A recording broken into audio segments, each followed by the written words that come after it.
মিশিগানে আনুষ্ঠানিক যাত্রা শুরু করল আলিফ রেস্টুরেন্ট। রোববার দুপুরে ওয়ারেন শহরের র্যান 12 মাইলে মিলাদ ও দোয়া মাহফিলের মধ্য দিয়ে বাংলাদেশি মালিকানাধীন রেস্টুরেন্টটির উদ্বোধন করা হয়। সকাল 7টা থেকে রাত 12টা পর্যন্ত প্রতিদিনই বাঙালি স্বাদে ঘরোয়া পরিবেশনায় সকালের নাস্তা পাওয়া যাবে বলে জানান রেস্টুরেন্টটির মালিক মোহাম্মদ আরিফুর রহমান। এছাড়া সুলভ মূল্যে মিলবে দুপুরের বুফে, বিকেলের নাস্তা ও রাতের খাবার। পাশাপাশি দই মিষ্টি সহ কনফেকশনারি কর্নার রয়েছে রেস্টুরেন্টটিতে।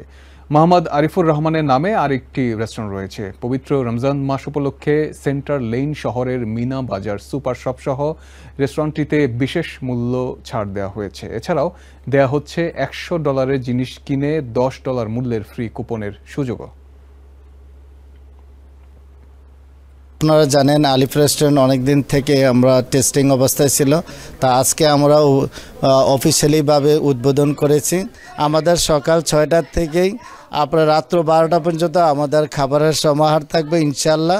বিশেষ করে আমাদের সকালে ব্রেকফাস্ট পাবেন, বিভিন্ন ধরনের ভেজিটেবল থেকে শুরু করে পায়াত, তারপর হাঁসের মাংস সব কিছু পাবেন। একেবারে দেশি স্বাদে আপনারা উপভোগ করতে পারবেন সকালের নাস্তা। নিউ ইয়র্ক থেকে সম্প্রচারিত TVN 24 টেলিভিশন বিশ্বজুড়ে বাঙালির কণ্ঠস্বর।